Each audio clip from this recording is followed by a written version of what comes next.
It's the early way, yeah. It's the early way, yeah. What's up? I'm Early Earl, and thanks for sliding into these YouTube streets and pulling up to the early way to hear what I got to say. I'm back with another video, but before we jump into all that, y'all go ahead and hit that like button, subscribe if you haven't already, and drop a comment to let me know what you think. Alright, let's get it. So y'all, I'm back with another What the Fuck is Going On? The segment where I start minding my business and I start minding everybody else's. From A-list celebs to Z-list reality stars, self-proclaimed influencers, and whoever else is out there doing the most, we're diving straight into their mess to figure out what the fuck is going on.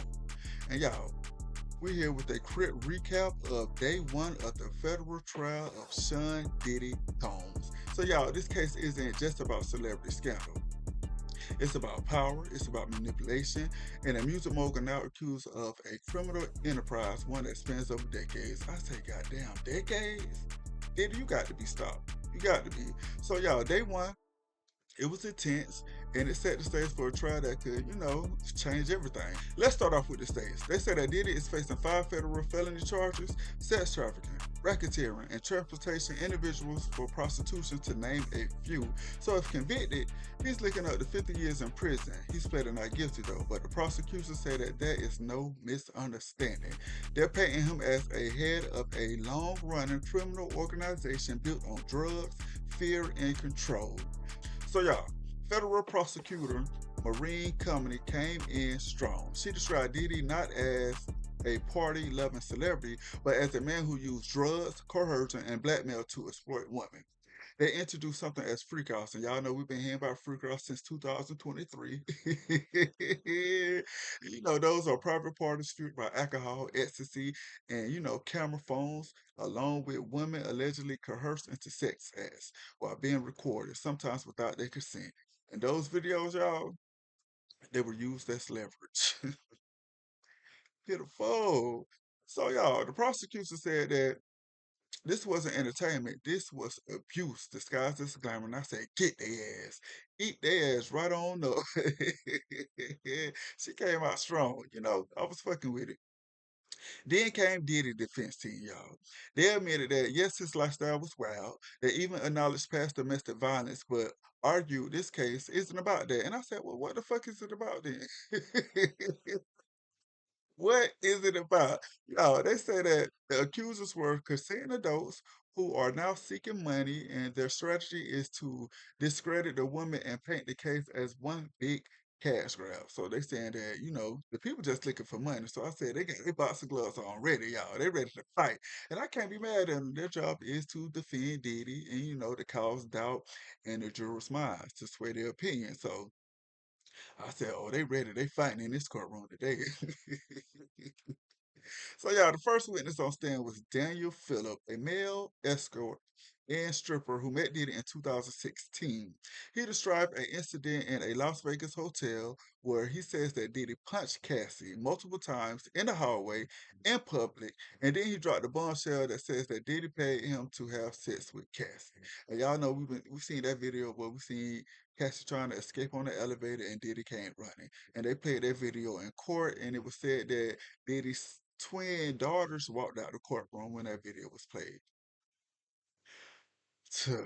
So Diddy paid the guy to have sex with Cassie while Diddy watched. And according to Philip, Cassie looked terrified, but felt like she couldn't say no. And he called it abuse dressed up as a performance. And I said, so you knew what you were doing was wrong, but you still went through it. Even after seeing the terrified look on her face, you still went through it.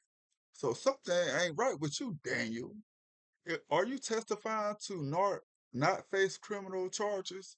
Because I felt like it was it wasn't right for you to, even though you knew she didn't want to do it, she had a terrified look on her face. You knew that, and you still went through it. That's like, I think you should be facing charges too, for real. And y'all, speaking of Cassie, she's the star witness for the prosecution.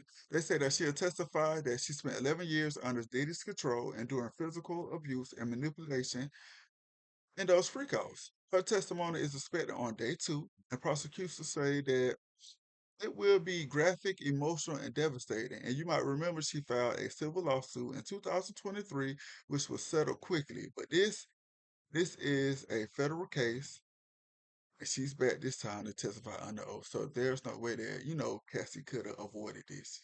She had to come back. She had to, testify under oath and tell her truth. I say, God damn. Again? Jesus. So y'all, inside the courtroom, it was tense. They said that Diddy walked in wearing a gray sweater, no flash, no change. Just a man facing a trial that could end his life as he know it. I say, oh, Diddy. Not no way. Everything they said, you did Diddy, you did it. You feel me? And shit, if you did the crime, you need to face the time. What's that old saying? You do the crime, you gotta do the time. Hmm. His mother, Janice, she sat behind him silent. So y'all, they got Diddy in custody at the Metropolitan Detention Center in Brooklyn. The judge denied him bail, fearing that he might intimidate witnesses. I feel like he would too. He ain't got no entourage. He ain't got no cameras, just walls closing in. So y'all, the trial is set to last 8 weeks. We'll hear from three anonymous women whose safety is at risk, and witnesses will be shown videos, texts, and maybe even blackmail material. And Diddy's defense team will fight hard, but the prosecution, they're ready to expose years of secrets. They ready, shit, I'm telling you, they got their boxing gloves on, they're ready to fight. So this case isn't just about justice for Cassie, it's about accountability for power.